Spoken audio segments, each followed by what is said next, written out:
Welcome back to the Chatty Vets Pod. I'm Brendan. And I'm Charlotte. Thank you for tuning in. Welcome to our second podcast of April, our next bonus episode.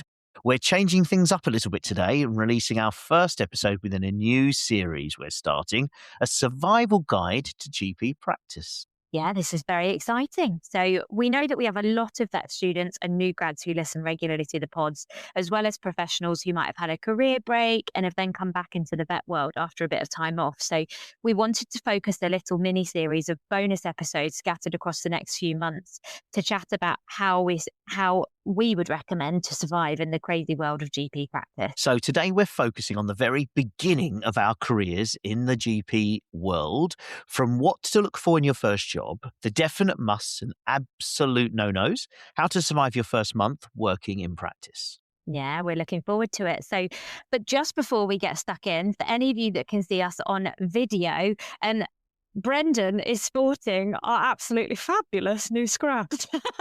So we wanted to say a massive thank you to Happy Thread Scrubs. They've been incredible and they have helped us to design our own Chatty Vets scrubs, which are amazing. So I've currently come down to Kent for a week because my life is all over the place. So mine are up in Wales and have been delivered, but I don't yet have them. So hopefully the next time you see us both together, we'll both be in beautiful teal. Yes, a big thank you to Happy Threads for our amazingly comfortable, slightly stretchy and really lovely, soft new scrubs. And we look forward to wearing them for every pod going forth. Yeah, and I'm sure I will post a picture on social media of me sporting them once I've got them when I'm back in Wales as well. So you can all look forward to that. Anyway, let's get back to the topic that we were going to speak about. So let's get stuck in. I don't know about you, Brendan, but I was terrified when I first started in practice. It is such a massive leap from having no responsibility as a student and being told what to do and where to go and how to do things and having someone watch your every move, to being alone in a consult room with a client and being expected to know the answers. I found that so scary when we first started. Yeah. Do you know what? As you were telling me that, I was just thinking back to my first week in practice and I remember a story. I thought, because you're really trying to get the consult right and it's the relationship with the client because you're so conscious that you look young and inexperienced, aren't you? And I did a bit of chatting on to this lovely man with his Labrador. And I was like, oh, Labrador this, blah, blah, blah, Labrador that. And he was very friendly and smiling and lovely. And as he walked out, on his lead, it said, I love golden retrievers. I looked literally as he walked out and I was like, cringe. So, yeah. I mean, the thing is that when you first start in practice, nobody quite tells you how scary it's going to feel. And I think everyone's like, oh, you'll be fine. And, you know, they set you up with all the groundwork to be prepared. But it's things like that. It's like, you don't even think about, oh God, people are going to expect me to remember the breeds of dogs that they have. I remember my first few weeks in veterinary as feeling a little bit like, you know, like when you go to uni, everyone always says, oh, Freshers Week's amazing. It's so much fun. You're going to have the best time ever. You're going to be out every night, blah, blah, blah. I found Freshers Week so scary because you get plonked in a place that you've never been before. You don't know anybody that you meet. You're expected to go out and have a drink with these people that you're like, oh, I don't even know who you are. And it was kind of a bit like that for me being in practice. Like you're so excited and you get that big work up to it, but then you get to it and you're like, oh my God. So, but everyone feels like that. It's overwhelming and it's a lot, but that's what we're going to try and talk you through in this episode. Everyone is going to feel like that. And it's the way that it is. And you can't really get around that feeling, but we want to try and help talk you through how to get through those first few weeks and how to choose that perfect job. So everyone is scared. Don't worry, you will not be on your own. Yeah, that's a good parallel, that, because my first job, I chose really carefully to be somewhere where they were going to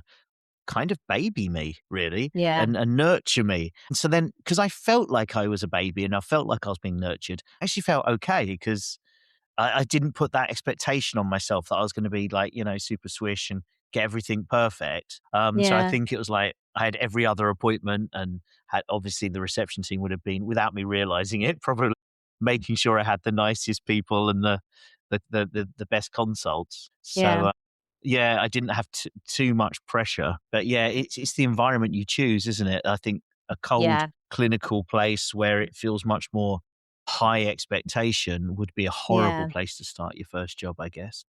Yeah. And that's the thing that we wanted to focus on first in this episode is you spend all this time and all this effort going through vet school. And actually, it's not so much about starting, it's about choosing that first job initially, because you want to make sure that you're in the right environment to be able to start your career and start growing and start learning and being supported.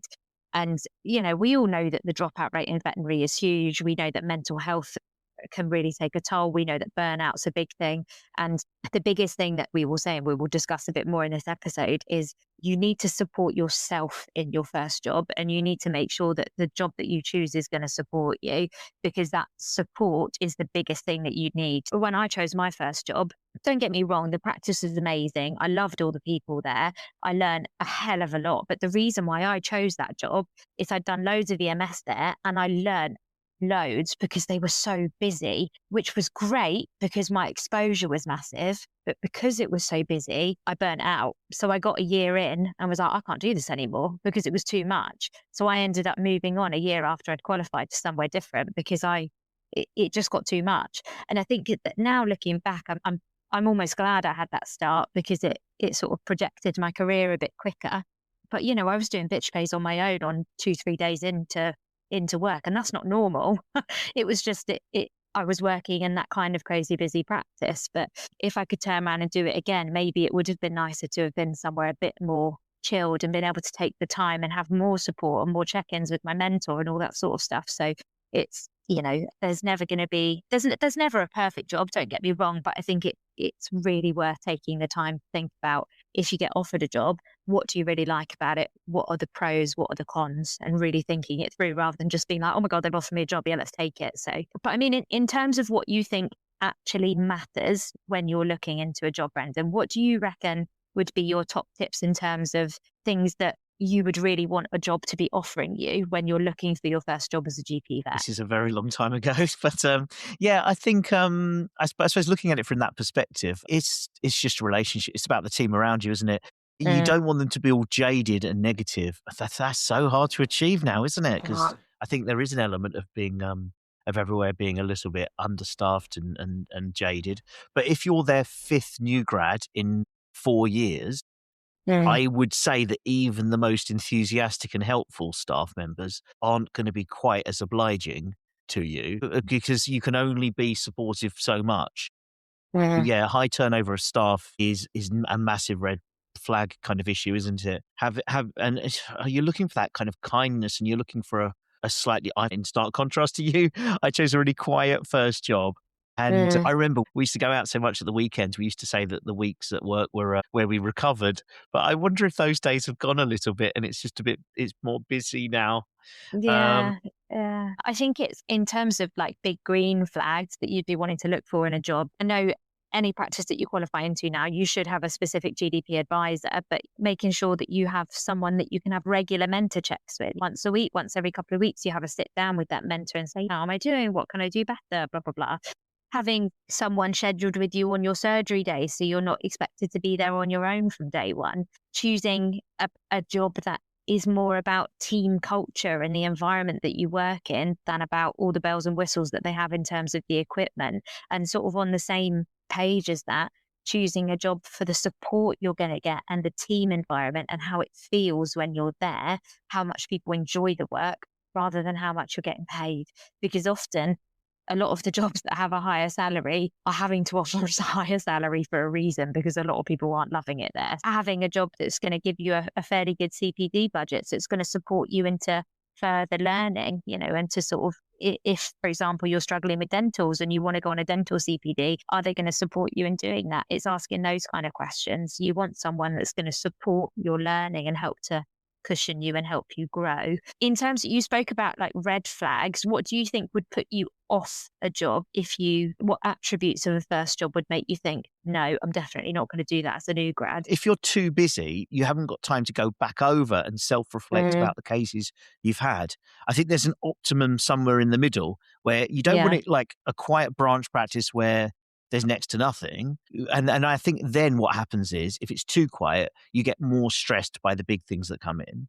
But you don't want it so busy you haven't got time to go back over and spend more time to kind of look at what you did and go, actually, I should have done that, or I could do this, or I've got, so you want that kind of sweet spot in the middle, which is, you could argue, is never going to happen all the time through the whole year like that. But as long as if most of the year you've got that space to self-reflect, but enough difficulty that you're not too safe, because you do need to acquire experience. Like I remember I had a young grad I was working with, and they were at somewhere where they rarely saw a block bladder. So when they got a block bladder cat, it was like mega stress for them. Yeah.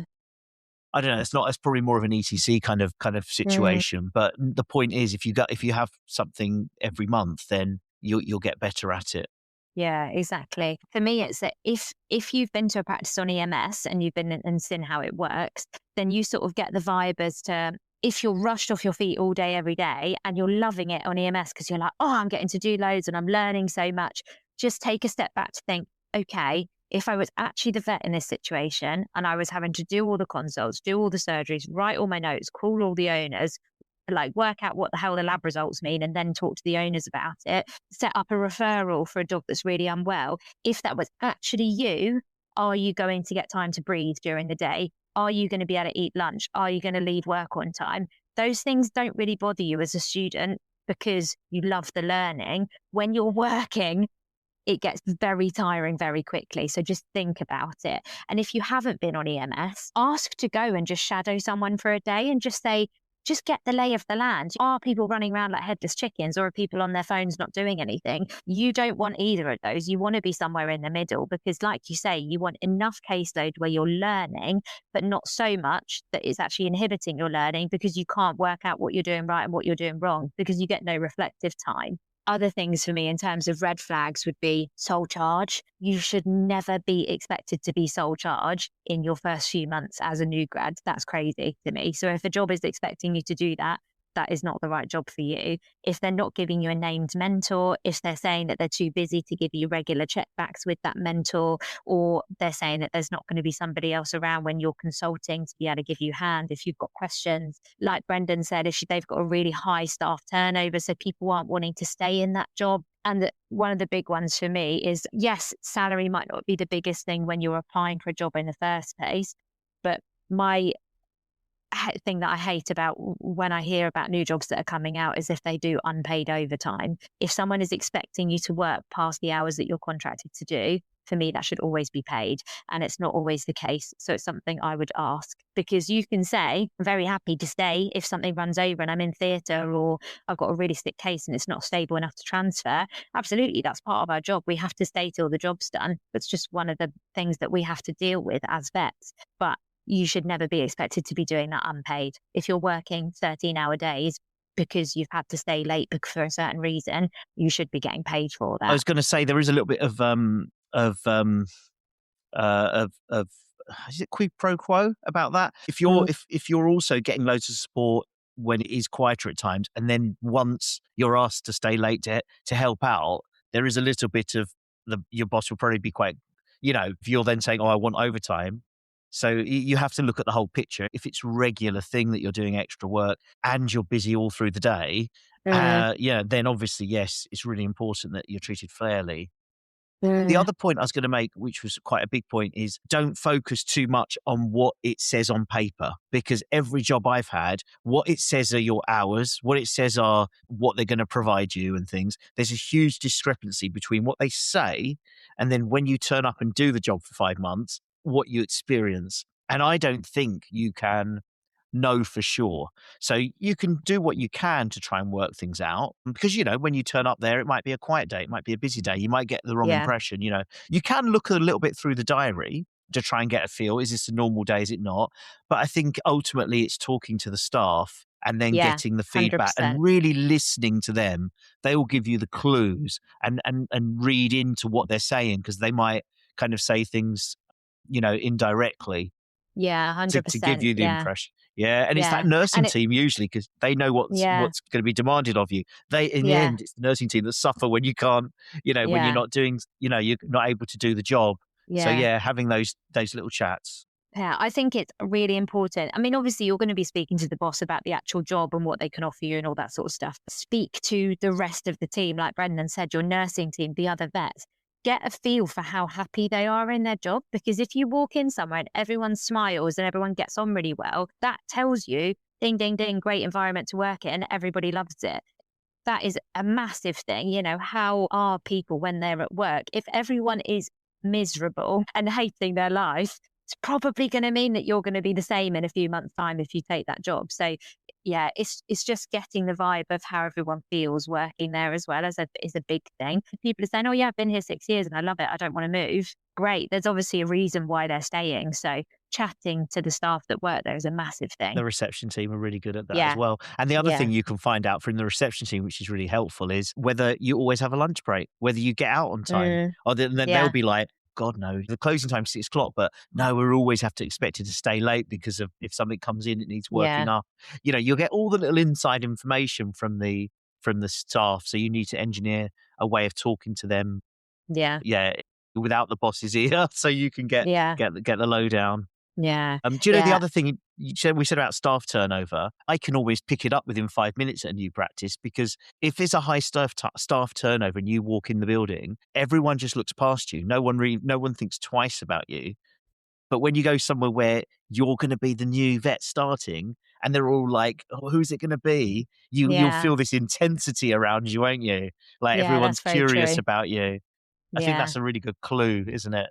Yeah, true. I mean, my first job was great in terms of support. It was crazy busy, but I learned a hell of a lot from the people that I worked with.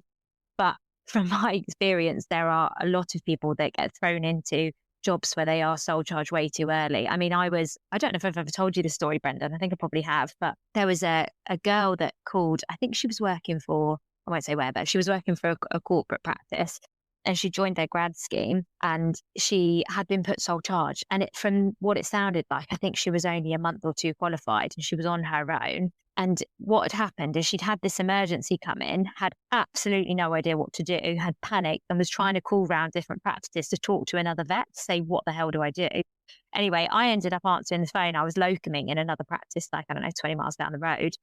And she said, I'm really worried. I've got a cat with a diaphragmatic hernia and I don't know what to do. And I was like, okay, like chill, it's fine. I said, is it on oxygen? How's its breathing? And she went, oh, its breathing's fine. And I was thinking, it's diaphragmatic hernia. So I said, okay, well, what makes you think it's a diaphragmatic hernia? And she said, well, it's off its back legs. And I thought, what? Okay, she's panicked. She's done pattern recognition with no experience and thought maybe it's been hit by a car because it's off its back legs, so it must have a diaphragmatic hernia. That must have been where her brain's gone because she's in panic mode, right? She's not thinking. So I was like, right, okay. So I said, okay, well, if it's off its back legs, I said, has it got any movement in those back legs? And she said, oh, no.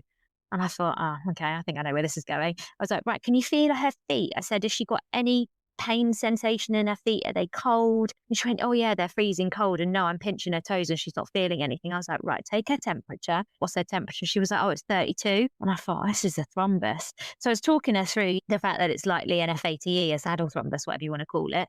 And she went, oh, I've forgotten all about those. And I thought, literally just because she'd done that typical thing Yeah, where she it's was trying hard. to figure it out really fast. But again, if she'd have had no one to speak to, she would have been x-raying that cat for a diaphragmatic hernia, not knowing what she was looking for in the x-rays because she was panicking, when actually the cat should have been euthanized from the get-go. She hadn't given any pain relief either because she didn't know what was going on. So but that's what I mean. You do not want to get yourself in those sort of situations because starting your new job is scary enough as it is, even when you have that support. So if you are left on your own, it is terrifying. And honestly, a day like that is enough to put a vet off their career for the rest of their life. And it is not worth risking it. You want to make sure that all this hard work that you've put into getting to the point where you've qualified, you want to invest in yourself and your career and try not to put yourself off it because going through things like that could do. So just be really careful is what I would On suggest. Yeah. On that topic, I know quite a few vets. I remember when I was 3, 4, 5 years qualified that Mm, were leaving the profession. They were saying things to me like, "Oh, I'm not suited to being a vet. It's not for me. It's not what I thought it would be," or mm, whatever. But when I was looking at the places they were working, and back those days we used to go and visit each other and stuff, I could tell that the practices where they were just not the right place for them at their stage of their career. But they were mm, taking it personally. They were thinking, "Well, I'm not a good vet. I'm not suited." Whereas I yeah. think that's a really important point, especially in your first job. Whatever happens, whatever the outcome is, and if it's miserable or awful, I think. I mean, it is about you as well, obviously, as a vet, but it's mostly about how you're being looked after and nurtured and Yeah. supported. Now, you need to also help your boss by being really honest and open about Mm, where your skills lie, where your worries are, trying to get the support you need. But yeah, don't always put it on yourself and then, yeah. yeah, end up leaving the profession. That's why those checkbacks are really important with a mentor as well. It gives you time to be really honest and say, look, I'm really struggling with this. Say if it's you're not having time to write your clinical notes, or you're really struggling on what to write, or you really struggle with vomiting dogs, you don't know what to do when a vomiting dog comes in. Talk to them about specific things that you're struggling with, because that's how you'll learn. And also being honest and confident in what you can do. If you get to a point and you're like, yeah, I'm happy putting IVs in now, or I'm happy with my GA protocols, or I'm happy with talking to people about flea and worms and vaccines. When you're ready to step up your consults and say, okay, I'm happy to start seeing more sick things now, relay that as well. Relay your confidence, because it's going to be that feedback between you and your mentor that will help you to progress. And a big thing to remember is it is never wrong to move on if you're not happy, for whatever reason that is. If you think, I'm not learning as much as I should be, or this is way too overwhelming, it's way too much work, or if you don't get on with a lot of people that work there, it might just be that that place isn't for you. And I know that a lot of different professions, if you've had loads of different jobs on your CV, they'll go, oh God, they like jump between job to job to job, like they might not be very employable. I don't think it's like that in veterinary. I think if you have an interview with someone, I've had a lot of jobs. I've not been qualified that long, but I've moved quite a lot. And I've never had someone say, well, how come you've changed jobs so often? Other people from outside the profession have asked that, but I've never had that within the profession, because I think it's just something that happens because people understand that if you're not getting the support, or eventually you feel like you've got all of you can out of that job and you sort of outgrown it a little bit and you want a bit more of a challenge, or you've relocated, or you want to become a specialist and you want to go do an internship, whatever it might be. I've changed jobs once a year since I qualified, pretty much. I don't know whether that's just what I will continue to do, or whether it's just because I just felt like I'd not found my perfect place yet. I've got a bit closer with every job that I've had, but I've just not found that perfect place. And hopefully now I'm in that place. But I don't think it's ever wrong to think you need to be, something's still not quite right. Moving is okay. That's allowed. You are allowed to say, this isn't working for me. I need to move on. So that's the thing as well, is that when you're looking for your first job, remember it doesn't have to be your job forever. It might be, you might love it. You might want to stay for 20 years, but you might also get 6 months in and think, oh no, I don't know if I like this. And that doesn't mean you don't like the profession. It might just be that job isn't the right thing for you. There isn't a perfect job, is there? Because in different parts of your No. career in your life, the perfect job will change quite a lot. So, Mm. because I remember thinking, how many years was I then? I was 9 years qualified, 8 years qualified, and I ended up in this big multidisciplinary hospital, loads of specialists, MRI, CT, and everything. I thought it's my perfect job, but it wasn't my perfect job. But it was a really great experience. I loved having it. But what you then realized, well, actually, I quite like flying by the seat of my pants, and I quite like not always having a specialist to kind of send a case to, or your family situation changes or whatever. And, I think I want to be nearer my parents now. So, yeah, I don't think you will find the perfect practice. You've got to look at yourself and what your needs are in your whole life. And then the Mm. practice will gear around, like you said, I wanted more experience from, whatever. You might want a Yeah. better ultrasound kit at some point, or you might want a better, overnight facilities for doing more surgery, whatever it Mm. is, your needs are going to change all the time. So Yeah, look at your whole exactly. life and get the job to fit with what you need right now. Exactly. I mean, it's a vocation, isn't it? We forget that it is a vocation, and it's not just like you move somewhere and you've just got to find a job that just kind of does and fits and whatever. Your whole life will, in a way, as much as you try for it not to, your whole life centers around it. The emotion that you take home, how physically tired you are when you take home, the hours, the people that you work with. The people that I work with are the people that I see the most in my life, far more than my partner, because it's you spend so much time with them. So you want to make sure that it's right for your life. And if something's not fitting right, move on. That's okay. Like that is okay. Take the positives from the job that you've had and move on to somewhere better for that point in your career, that point in your life. Yeah, one thing we should talk about, Charlotte. this always comes up. It's about how you actually go about finding your first job. Yeah, it can be really difficult, can't it? It's really overwhelming because there's job boards, there's Vet Times Jobs, there's Facebook groups, there's people messaging you on LinkedIn. And it's really hard to know where to look and how you're going to find something that's the right fit for you. Yeah, and do you know what? Look, I think most people know roughly what a job should look like. But it's reading behind the script because they'll all kind of make out that they'll do this, that, and the other. But it's knowing, are they really the right one for you? And I think that's where that's where a recruitment company can come in, because they will actually know a lot more about the business and whether they are the right fit for you. Yeah, absolutely. And we're actually excited to announce that that's why we've partnered with GVC. So Global Veterinary Careers. We've used them ourselves. And they've been brilliant. They've been really personal, really easy to contact, and they've made the whole process of finding and choosing jobs so much easier. Yep, you got a good job with them, didn't you? I actually found my current job that I'm in right now with them, and they were great. They didn't feel pushy, really personal, really easy to contact.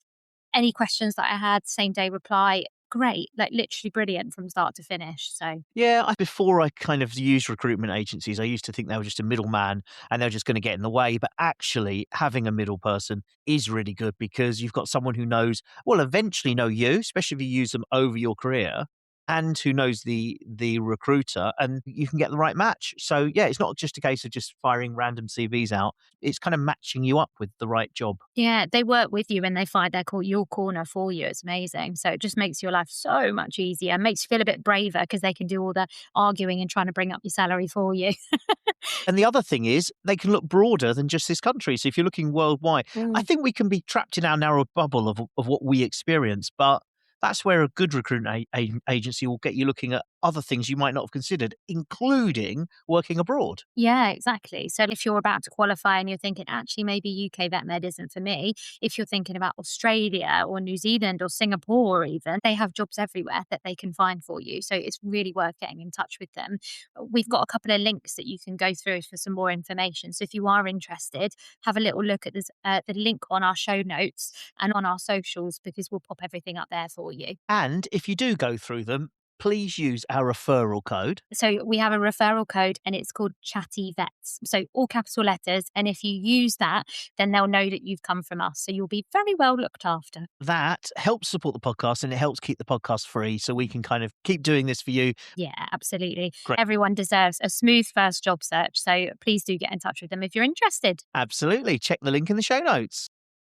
Okay, so we've been having a little bit of a chat about how to choose your first job. And say you've now got to the point where you found somewhere and you think, actually, this place I think is the one for me. Maybe we should have a little chat about what to expect from your first day and the discussions you should be having with your employer before you get started. Now, I think generally it's worth talking about what your first day is actually going to look like, because I think a lot of people expect to just get thrown into consults and try and find your feet. But actually, that's not what is the most ideal thing. And generally, to be honest, most practices who are used to having new grads should have a very different day planned out to you. Do you agree? Yeah, I think to me that if an employer isn't immediately bending over backwards to make everything really nice and easy for you, I think your first morning should be off. I don't think it should be clinical work. That's your chance to kind of get used to where things are, get to know the basics, how to use the computer system, how to do forms. You want to be straight away getting an impression that you're going to get support right from the beginning. There's going to be a million things. You can't suddenly, well, most of us can't do 4 consults straight away because you're going to get stuck on the basics, like where's the horoscope, or how do I log into this, or how much is a pre-op blood test, or there's so many little things. But yeah, I would want to be seeing all of that support volunteered from the beginning. And if it's not there, it doesn't sound like they know what they're doing in terms of handling a younger vet or a new vet. Yeah, absolutely. I mean, there's so many different things about the job that you don't get taught at vet school. You don't get taught how to use particular practice management software. You don't get taught what each individual practice is going to have in way of their flea and worming treatment. So, I mean, that first day or first morning, however they structure it, should be about where the hell is everything? Where do I find needles, syringes? Where is everything in my consult room? Where do I find the information for this? Familiarizing yourself with the dispensary. We all know we're going to give meloxicam to a lot of clients, but do they have metacam or rumacam or loxicom, or I'm sure there's more, like, which one do they have? So how do you find it on the system? Do they have Sinulox or do they have clavaceptin? Or there's all these different brand names that you need to know about. Do they have a health plan? If they have a health plan, what does that cover? And do they have, I don't know, NexGard Spectra with Dronsit, or do they have Brevecto and Milprazon? And what do those things cover? You know, familiarizing yourself with the stuff that you are going to be talking to clients about day in, day out. The simple stuff, writing it down if you need to, so you remember, you know, trying to remember what all of those flea and worming treatments do is a nightmare. So if you can say, okay, these are the ones that we sell, these are the ones that I need to remember, write it in a little pocket notebook, you've got it there. It makes your life a hell of a lot easier. Like, whereas the injectable medications, if you want to give something a meropitant injection mid-consult, where the hell do you go and get that from? Learning those sort of things on your first day make your life so much easier. Yeah. What's their policy on neutering? Because that can vary. What's their vaccination policy? How long is it before you have to restart a course? How much lapse time can you have? For most practices, it's 3 months, but for some clinics, it's different. By the way, on all Yeah. the non-prescription stuff, I thanks to a really good receptionist actually, who's a dispensing pharmacist as well. She said I just write on the label, follow the instructions on the leaflet for the Yeah. non-prescription stuff. And I actually think in a way that's more accurate, isn't it? Mm. Because there's probably a load of information on there. Yeah. So Yeah, that gets me around absolutely. having to remember what the dosage is for Pro Max versus Pro Digest and whatever else there Yeah, is out there. exactly. And I Yeah. guess that takes us back to sort of the type of consults that you'll be doing to start off with. I mean, most practices, if they're supportive, will start you off with what's suggested to be the easy stuff first, right? So your flea and worming consults, your vaccine consults, they're ones that we do day in, day out as a vet, and they're the ones that you need to learn to get good at quite quickly. And they're once you get confident doing them, you can then be like, great, let's see a sick dog, let's see one that's vomiting, let's see one that's collapsed. You then gain your confidence because you've then learned how to do a clinical exam, how to write your notes, how to keep to time, etc. Learning the stuff that's going to be relevant to those preventative consults is what you need. So learning what vaccines they stock in the consult, you know, do they have Leukojet Feligen for cats, or do they have Tricat and FELV? Do they have a Novivac or a Canagen vaccine, or have they got like a Canixin? And when does the data sheet say that I need to use those? Learning those bits in terms of vaccines, learning which flea and worming they use, all of those sorts of things to do with those preventative healthcare consults are going to be the stuff that you need from day one. So that's Do the they stuff do that I'd focus on. Yeah. Do they do animal health certificates in-house, or do Yeah. they send people Yep. elsewhere? There's a million things. Yeah. And things when you're mid-flow in a consult and you rush outside to ask someone, they're all Yeah. busy. And then your consult Yeah. suddenly takes an extra 10 minutes, doesn't it? Because you're waiting Yeah. so if you can get as Yeah. much of that info, but it's hard to know what you need to ask. But Yeah. but that's definitely another one. Animal health certificate, so Yeah. varied. Yeah. I think I would say generally from the get-go, it's talking about the preventative stuff. So neutering, vaccines, flea and worming treatment, and then your basic generic medication. So basic types of pain relief that you might send something home with, basic type of antibiotic that you might send something home with. And they will be the ones, and your dose of meropitant and where the injectable stuff lives, because that's going to be your stuff that you would give really quite often. Any practice that is used to new grads and used to helping people out when they start should be giving you vaccinations, flea and worming treatment, easy type consults, and ideally, potentially giving you more time. So instead of having a 15-minute consult, maybe they're giving you 20 to 30 minutes for a consult for your first few days to let you find your feet. That is sensible. That is recommended. That's what we think will make a big difference for you. One, if your practice aren't suggesting that, why aren't they? And are they going to be supporting you as much as they should be? Because that's quite an obvious way to help you out. Them investing into you to start off with to allow you to find your feet and do things a bit slower to start off with will mean that ultimately you get better and more confident at your job quicker. That kind of leads us on nicely into our sort of practical survival tips, if you like, tips that we would give you to help you do really well in your first job and to really feel confident faster. One of the big things that we would say, build a really great rapport and communication with the rest of your team. Your nurses and your ACCAs or VCAs are your best friends. You will spend the majority of your time with them. They will be able to help you answer any questions that you might have initially, even clinical stuff. They will know what vaccine protocol, what flea and worming protocol. They will know basics in terms of what to do in a consult if you're stuck. they will be your godsends in practice. So get on with them, build a relationship with them, and it will make your life so much easier. But two, makes you happier because you have build like really great friendship with a lot of the people that you work with. And we spend a lot of time at work in quite emotional situations sometimes. So building that rapport is massive, isn't it? On the subject of nurses, the way that us vets talk to each other is different from the way a nurse explains something to you about how to do something. Now, both have got validity, but I think there are some times where as a vet, you're looking for an answer that's more vetty, and the nurse is going to be suggesting something, and it's not sounding vetty in that they're not going, oh, can you use aminoglycosides for a gram-negative infection? They might go, why don't you use this antibiotic because the other vet uses it? That kind of thing. And it's really important, even if you're not liking the explanation, that you're listening to what the experienced nursing team are telling you, because they're coming at it from a different perspective, but it's got just as much validity, if not more, because they're seeing what all the vets are doing. They're seeing what's being done time and time again. And it's really important that you take that on board and listen, even if you're not getting the vet insight into why you're doing it like that. 100%, yeah. And when I first started emergency work, like I'd never done sole charge emergency work before. And my first ever GDV that I saw, it walked in and the nurse went, that's GDV.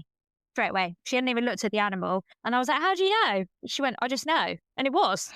They are so clever and so good at what they do. Really take the time to listen to them, learn from them, build that rapport with them, because it will make your life so much easier and so much nicer in terms of place to work. Sure. What about that? You know that thing. If you don't make a good relationship with your nurses, you go out back with something, and then everyone's just like looking down at the floor and ignoring you, and you're like, "I need help with this." So yeah, you don't want to be in that situation where people are just walking out the room as you walk in, so you got no help. Yeah. The reception team is the other biggie, isn't it? Because you don't definitely realize it, but they control everything that comes into the practice, when it's coming in, and who they're going to see, and they know everyone often as well. So they know the stinking client that's really difficult and all of this. So be really nice to them and talk to them plenty. Get the inside information, because they might say to you, oh, that client, best to be really careful with that client because da-di-da-di-da's happened in the past or whatever. Give yourself time to get chatting with the reception team, and they'll be one of your greatest allies actually. As well. Absolutely. Yeah. I've worked in a few places where especially in out of hours, people have never met me before. And it's the same when you're a new grad, right? You're very new to the practice. The people that you're going to see is likely going to be the first time you've seen that client. So you are a new vet to them, regardless of how long you've been qualified. And if your reception team, if they're chatting to the client and the client goes, oh, I've never seen that vet before. If they go, they're brand new, but they're great. They're really lovely. And if they have that perception of you, you already start the consult off on a good foot, because that client is going to think, oh, they're going to be really nice. Like, great, I'm in good hands because the reception team like them. Gold star from the get-go. Like, make sure you get on with them. That's totally good advice. I like that. Yeah. And I guess sticking to the rapport side of things, same way that you want to build rapport with your team, rapport with your clients is massive. Okay. There is so much. I would probably say in a vaccination consult, someone that comes to see you when their animal is not unwell, they will remember more the conversation that you've had with them and how you've made that client and that animal feel, far above what you've actually done clinically in that consult, right? So if you're talking to them about their day, if you're saying, oh, you're doing anything nice at the weekend, if you're getting down on the floor and giving that dog loads of fuss, or you're letting the cat roam around the consult room and you're being really respectful of their space, or you're giving them loads of stroke if they're purring and trying to come near you, they will remember that and think, oh, great vet, because they love the relationship that they're building with you already. I remember there was this one lady who, she was probably about 70 odd, working in a mixed practice, and clinically she was an awful practitioner, awful. Would never have sent my dogs to her after I'd seen what she was doing behind the scenes. But clients loved her because she had an amazing rapport with them. She had great communication and she'd really chat and she'd know them personally. So if people can build that relationship with you verbally in a consult room, they will trust you. So even if your clinical standards aren't up to scratch to start off with, which they're not going to be because you don't know everything to start off with, it will take you a while to get into your flow. If you can get clients on side, it'll make the world of difference for you. So we both do emergency, like you say, so we have to build rapport quickly. So if I do a couple of my tips, and you might have some tips that you've got. One of mine is trying to find out everything about them before they come into the consult room, which I can do fairly quickly now. But I know it may not be practical. But if you can, what other pets have they got? Make sure you know if you're getting 3 dogs in for a vaccine. Do try and remember all of their names and try and flick through the notes. If one had a cruciate last year, hold that in your mind and go, that's Rufus that had the cruciate last year, isn't it? Things like that build trust really quickly, I think. Yeah. That's your really old cat. Or if they've got 3 pets on their notes and they brought the dog in and they've got like an 18-year-old cat at home, you go, you've got the older cat at home, haven't you? That's still going, I don't know. This vet's really taken the time to know me and has read the history for my pet. I think that's one of my tricks for building trust. I think, to be honest, mine are maybe even a bit more simple. Like for me, big hitters with clients is I could always call them in by the animal's name. And then I say, as they're walking into the consult room, I'm like, hi, yeah, I'm Charlotte. I'm one of the vets today. Lovely to meet you. And then they often follow up with like, oh, hi, I'm Marie. And I will go, hi, Marie, lovely to meet you, because it shows that you're listening. And from the get-go, you're on the right foot. Same with their animal. So if they're a dog, say to the owner, oh, if you want to let them off the lead, that's fine. Let them have a little snoop around. Same with cats. If you want to let them out the box, let them have a little roam around. And then have a relationship with that animal, however that animal is telling you it wants to be treated. So if a dog is coming up to you and wants loads of fuss, get down on the floor, give it loads of fuss, because that dog is that person's child. It's often their baby. And if they think, oh, they get on really well, you're giving it loads of fuss, it's having loads of strokes, it's wagging its tail. With a cat, if it's trying to hide away, then, giving her a space and saying, I'm going to make this nice and quick, because I know she's a little bit stressed, bless her. Having that relationship with their animal is going to make them think they know what they're doing. They have loads of respect for my animal. It instantly builds that relationship without you even really having to say too much. So they're probably my 2 little tips. Do you know, if you like. Something's just come back to me from my wife's a teacher, and she said she used to give chocolates to a lot of her pupils, and I think the vet equivalent to that is if you bring in your own stash of Licky Licks, so that you can like. I wonder if that would really work. I think that might be a really good little cheat, really, and it'll make doing the injection so much easier anyway. Yeah, and to be honest as well, that's a really good tip actually, because a lot of your first consults are going to be vaccines, right? Vaccinations are so much easier if you have a food-driven cat or dog. They're so much easier. So what I normally do is have the vaccine drawn up in my hand, like palm my hand of biscuits. Always ask them if they're happy for you to give them treats, because if they've got loads of allergies and then you give them something that's going to make them poo themselves for days, not ideal. But and then for a dog, you drop the biscuits on the floor, and if you've scattered quite a few around, it gives you 30 seconds to get the jab in without them even noticing. Same with cats. If they like Licky Licks, clean table, obviously, but I squirt like a line of Licky Licks out on the table in front of them. So they're like, oh my God, face down on the table whilst you give the vaccination. And another way that makes you look like you really know what you're doing is, instead of going, I'm just going to give the vaccination now, do it while you're talking to the client, because then they won't even notice you've done it. And they go, oh, it's done already. You're like, yeah, actually, I've already finished. So it makes you feel more confident, makes you look more confident, makes it feel more natural. So yeah, good tip. Yeah, I think you do. You have a way of saying things for everything, don't you? Ear disease, skin disease, food allergies. And I remember I was developing that for my first few months, trying to really hone, because there's quite a few consults you're going to do a million times, aren't there? I think even to start off with, just keep it simple. If you're going to be, if you know you're going to be seeing flea and worming and vaccine consults, you want to say things like, have they been in themselves? Any concerns at all? Eating, drinking, wheeze, poos, all nice and normal? No issues, no vomiting, no diarrhea, etc. Just have a bit of a conversation like that. For a vaccine consult, that's pretty much enough. And then remembering how to do a good nose to tail exam and not taking 20 minutes to do it. Remembering the things that you definitely want to check with everyone. Check your gum colour, check your teeth, listen to the chest, feel the abdomen, check the coat, etc. And remember to go from nose to tail each time. Just get a bit of a idea of flow in your head as to how you're going to do those consults. And I would say, don't put too much pressure on yourself. Look, if the owners come 100%. In and body language is so relaxed and they're happy and they've just come in for what they perceive as a vaccine, don't feel like you have to spot every single thing on that dog in your first week of practice. If the dog potters in, looks fairly well, weight stable, just do a bit of an exam, but don't put too much pressure on yourself that you're going to miss something, or, oh, was that a 1 out of 6 murmur? If you look back on the notes, no one else has mentioned it. It's not a cavalier. And the dog's perfectly well and not coughing. Don't kind of give yourself a, oh my God, am I going to miss? Is it subtle? Unless it's something really big and the owner's already worried, you can give yourself a pass. If you want to be extra careful, you can suggest a recheck or something like that when you're on holiday. Yeah, exactly. Someone else can see it. Yeah. Yeah. Or, if you do notice something, then I've got a few what I call get out of jail free cards that I used quite a lot when I'd first qualified. So, for example, if you have a puppy that comes in and you think it's got an umbilical hernia, or you think it's got a low grade murmur or something like that, it is okay to say, this is so gorgeous, this puppy. Do you mind if I go and examine him out the back? Because I know the nurses are going to love to see them. And your clients will always go, yeah, cool, go ahead. And then you can run out the back and get one of the nurses to have a feel and think, do you think this is a hernia? And then when you go back in, you've had somebody else chat to you. So that's a good one for little puppies. You haven't taken the animal's temperature yet, which, by the way, I never take in a normal consult unless I'm worried the animal's sick, because it just pisses them off. If you think there is something wrong with a dog or cat, but you're not sure and you want to run something past someone, what I always do is either have your thermometer in a consult room drawer so it's not visible to the client, or have it in your pocket so they can't see it.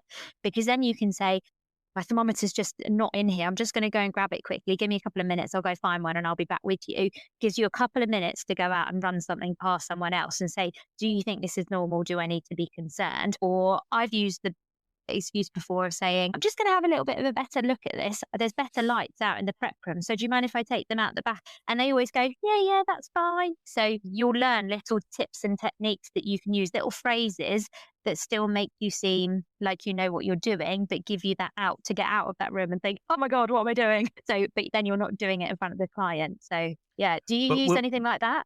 Yeah, we're all still in that boat. I mean, I still do that, because not quite like that.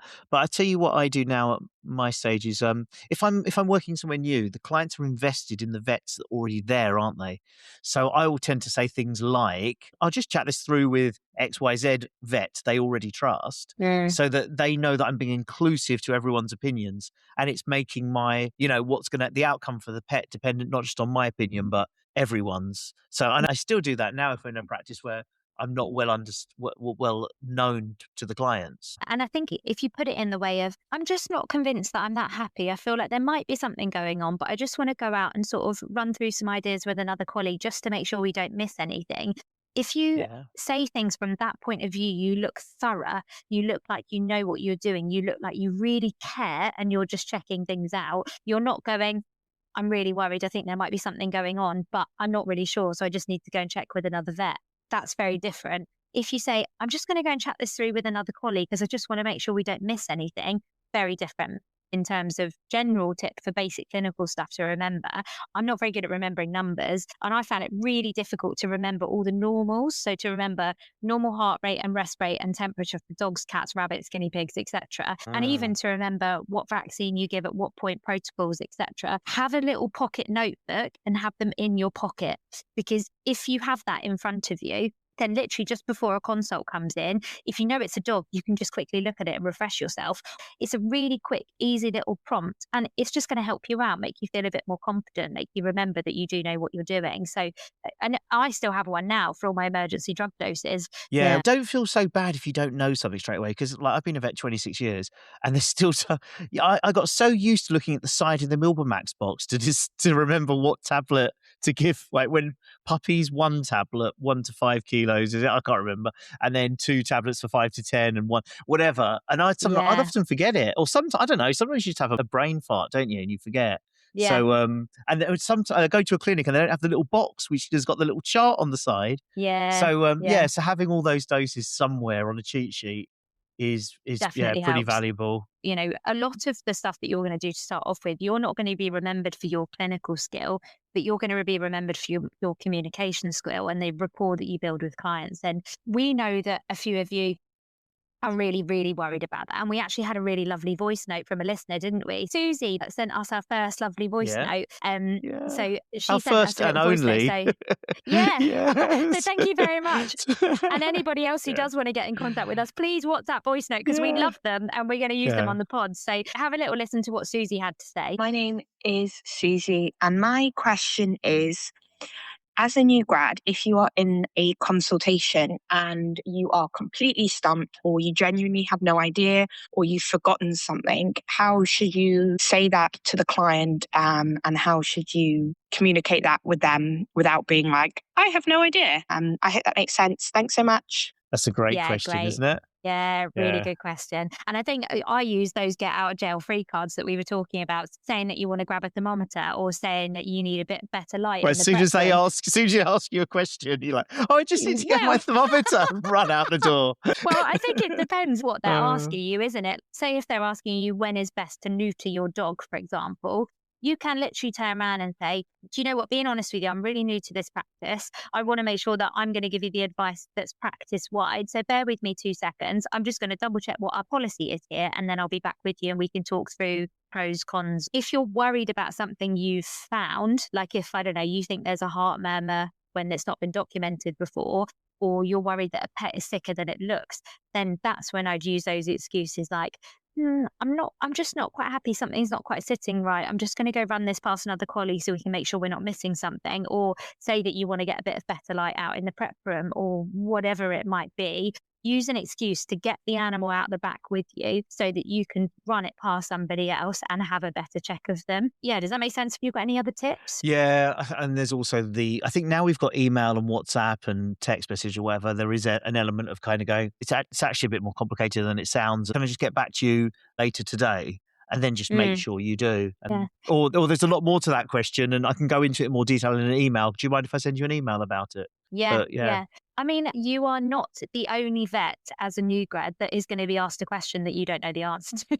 It still happens to us now. We've been qualified years. I get sometimes patients that are referred to me and I'm like, what the hell is that medication? I've literally never heard of that before. And then I have to Google what it is in front of the client. I use the excuse of saying like, oh, I'm just not used to that drug name. So I'm just going to double check it's the right drug that I'm thinking of because I'm just not used to the brand name. Just basically, the main tip is not to go, I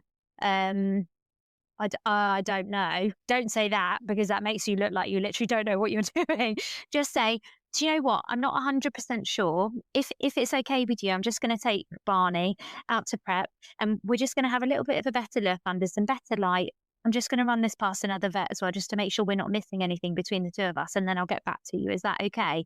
Completely different consult. So yeah, it's just about phrasing it. Yeah, and could you maybe get something to come back for a re-exam in 2-3 days with someone else? Like, especially if there's someone in the clinic who's really into skin or whatever, and it's a difficult situation. You might go, hey, let's start with this, but come back in a few days and just see how things are going. Yeah. And again, like you say, getting back to clients. So if you say, I'm not quite happy, do you mind if I take a couple of pictures or give me this evening? I'm going to run this past a couple of other vets. I'm going to do some research and then I'll get back to you tonight or tomorrow. Yeah. And I think AI is your friend as well in this. I mean, AI can give you references, you can interrogate it, so you can verify things fairly well and also phrase things really well through AI as well. Okay, so I think that's probably gone over some of our tips for how to handle being in practice for the first time. But one thing we want to sort of finish up on and talk about before we go ahead is things to say about the reality of practice and when to know that you're maybe not in the right place, signs that you might be getting a bit more burnt out than you should be and that you might need a bit more help, etc. So I think someone, was it Michaela that made a point about this that we wanted to bring up, Brendan? Yeah, no, you're right. Yeah. Well, is this the lack of support? Yeah, so bringing it back to Michaela, she made a point to us on socials that if you go into a job that doesn't have enough support, it honestly can be one of the biggest drivers for you either wanting to leave the profession or at least leave that job. And it's often the environment that you work in. Remember, like we said earlier, often if things aren't going well for you, a lot of the time it's not you, it's just that it's not fitting you, the environment that you're in. Either it's too busy or it's too quiet or you've not got the right rapport with your colleagues. Sometimes things just aren't right. And I guess the signs that we'd look out for to say if things aren't right is if you're really anxious before you're going into work every day, if there's never anyone around to help you, if you have questions, if you feel like you're having to hide your mistakes because your bosses are just going to bollock you every time you ask them a question and you realize you've got it wrong. I mean, I've had it before where I felt like I had to compromise on the quality of my work because I'm too busy. Like if you're having to bodge your clinical notes and not write as much as you should be, or you're having to take them home and do them over the cloud at home because you're not given enough time during the day. Those are signs that that job is not right for you. And that doesn't mean that you're doing a bad job or that you're a bad vet. It's probably just that that job in particular is not suiting you, and that's okay. Yeah, it doesn't mean you're a bad vet. It just means, No. that you're not getting the support on what you need. And a lot of this boils down to relationships, doesn't it? It's the relationship with the management so that they're giving you what you need individually, because what your needs might be different to the last new grad they had, and they're not pitching it right. So you've got to be able to communicate it. And I think there has to be a little bit of two-way as well, where you're kind of showing because I think they want to see something from you back. So if they're going to kind of go out of their way to try and help you for something you need, I think it's nice for you to kind of go out of your way and go demonstrate or show them what you're trying to do to give them something back. Yeah. Yeah. And like you say, just helping out a little bit in return. So say like if you've been asking the nurses loads of questions, if you have a break in between your consults and you're not that busy on a certain day, if you can see them manic out the back, just be like, are there any dogs that need to go out for a wee? Or do you need any help getting catheters in? Or just, is there anything I can do to help? And ask it really earnestly, because the nurses might go, oh my God, yeah, please, if you can let that dog out for a wee, I've been meaning to do it for the last 2 hours. They will love you. Just show that you're supportive. If you see a kennel that's dirty, get on your knees and clean it. Like, be a team player, because if you are, you will get it reciprocated back every time. Learn that doing out of hours shifts, don't you? Because everyone gets stuck in, like, everyone's at the end of the day, everyone's mopping, hoovering, everything's going on, and it's just we're all just hands on deck, just getting it done. Exactly. Yeah. And the last thing we wanted to cover before finishing up the episode is we've purposely not really focused on surgery. And the reason for that is that when you qualify and you go into your first practice, you should not, and I mean this with proper earnesty, you should not be expected to be doing surgery on your own from the get-go on day one without any help, because it is terrifying. You literally have an animal under anesthetic with their life in your hands. It's not down to the nurse, it's down to you as the responsible vet. And that is terrifying. And any good practice should be buddying you up with another vet when you first start with any surgery, even cat castrates and things like that. You need to go in knowing that you're going to be supported.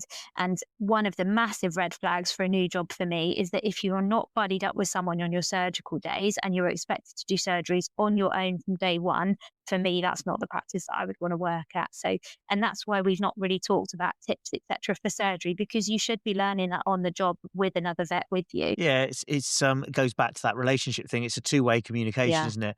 You need to be really straight with your boss. You need to be really honest and go, this is what I've done. I'm going to need a lot of support with this, this, and this. I don't feel confident. I've never done this before, or I've only done one or two, but I still don't feel confident.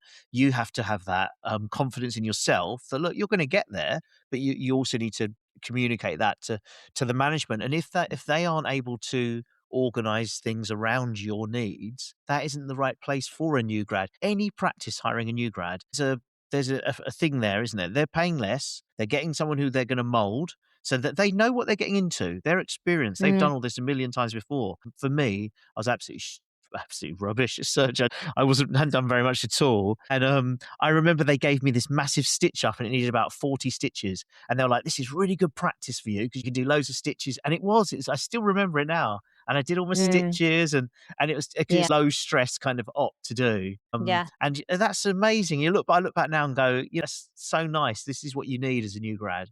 You need that. Exactly. Yeah, giving you the right experience at the right time. Yeah, exactly. I mean, my first job, I remember there was a guy, shout out to Simon. I've got no idea whether he listens, but you were amazing, mate. So thank you very much. I remember when I first started, everyone always panics about bitch face, don't they? They're not a day one competency. Don't panic about them. You will learn. I know vets that are like 3 years out and still not confident with them. So don't panic. But I remember I got quite a lot of surgery in my first few days in general practice. And I remember I went in with Simon. He was like, we're going to do one together. I think there was 3 booked in on one day. So he was like, we'll do one together. He said, the next one you're going to do with me scrubbed in. And then the one after that, you're going to do it and I'm not going to scrub. He said, I'll be in the room, but you're going to do it and I'm not going to scrub. And I was terrified, but that level of support was amazing because it was like see one, do one, teach one type thing. It's that sort of way of learning. But I knew I was really supported, but it also gave me the confidence to be like, oh, I just did that and he wasn't even scrubbed. So again, find yourself an environment like that where you know that you're going to be supported. I mean, yes, don't get me wrong, not everyone's going to learn that quickly and have enough confidence to proceed with surgery that quickly, but you need to find a practice that's going to work with you and for you to be able to say, I'm still not quite happy. I don't really want to be doing those on my own yet. Or even, can I have a nurse scrubbed in with me to be able to hold things out the way, etc. If they support you, it will make your life so much easier. Can I say my tiny little story? There's Anne, the head nurse, who's the practice head nurse at the first practice I worked at, Wildboar in Worksop in Nottinghamshire. And we were upstairs. And in those days, we used to give IV diazepam as an appetite stimulant for cats. So I think they probably even suggested it. And I was like, oh, yeah, that's a good idea. They've done it like a million times. I was going through the formulary getting the dose, and I'd never done it before. And I just got the formulary and put the dose in. And they're like, but we know the dose kind of thing. And I was like, no, I'm not going to do that. I'm just going to follow the formulary. And I gave them the formulary dose. And they were like, that seems like quite a lot. And I obviously didn't take the hint at all. We gave the whole lot. And the cat, it went straight to the fofo, went to eat, and it just collapsed asleep, like I'd given it way too much. And then we all looked at each other. I bet they were pissing themselves laughing at my stupid dose. Yeah, it was just exactly. They're like, it was, and the funny thing is, it was trying to eat, but it was so knocked out it couldn't. So it was lying there with his mouth open, like gulping like a goldfish. Yeah, so there we go. We've all been there. We've all got really silly stories. So please never feel on your own. You will have days where you think, oh my God, what the hell am I doing? I don't have a clue what I'm up to. That is normal and everybody has been there. So please don't panic about it. It's a scary profession to work in, but it is amazing and it does have a lot of benefits. And there are days that you'll hate and there are days that you'll love, but overall it is positive if you're in the right place. So bear with it. You will get there. I promise you. Okay, so I think we're probably at roundup time. We really hope you've enjoyed the first bonus episode in our little survival guide series. So we've covered loads today, from what to look out for and, what to try and search for in your first job, and how to survive and thrive in sort of your first few weeks of your new job as a GP vet. We hope as ever you've enjoyed listening, and remember to get in touch if you have any comments or suggestions to help us improve these pods for you. Any topics you particularly want to cover. Yeah, absolutely. We'd love for you to get in touch. Remember, there's loads of different ways you can get in touch with us now. So we're obviously on socials, so message us on that way if you'd like to. But we've now also, thanks to lovely Brendan, we have a WhatsApp business number. So we'd love to hear from you. So, topics you'd like us to cover, questions you have, feedback. And if you drop us a voice note, you might be like Lucky Susie and we might even feature you on the podcast. And our number is +44, because we're in the UK, 7585 632 162. So drop us a message or a voice note if you can. And there's links on the website, the chattyvets.com website. If you go to the contact us page, you'll see direct links onto that WhatsApp, and you can leave us a voice note there. We've also got our blog running on the website too, so check there we sometimes go into things a little bit more depth or just cover some different stuff in the blog, so you can have a look. And feel free to add comments and start a discussion about any topics you might feel strongly about. I think we're getting so many discussions on Instagram, Facebook, TikTok, aren't we? Yeah, so we do try and contribute to them where we can. Yeah, great. And we look forward to hearing from you. So join us next Sunday for our next 2-week takedown episode, where we'll be covering some very controversial topics, including the brachycephalic debate, how vapes might be affecting our dogs, and we'll be chatting to a very special guest about all things dentistry. Very exciting. Looking forward to it already. Until then, it's bye from me. And bye from me. Take care.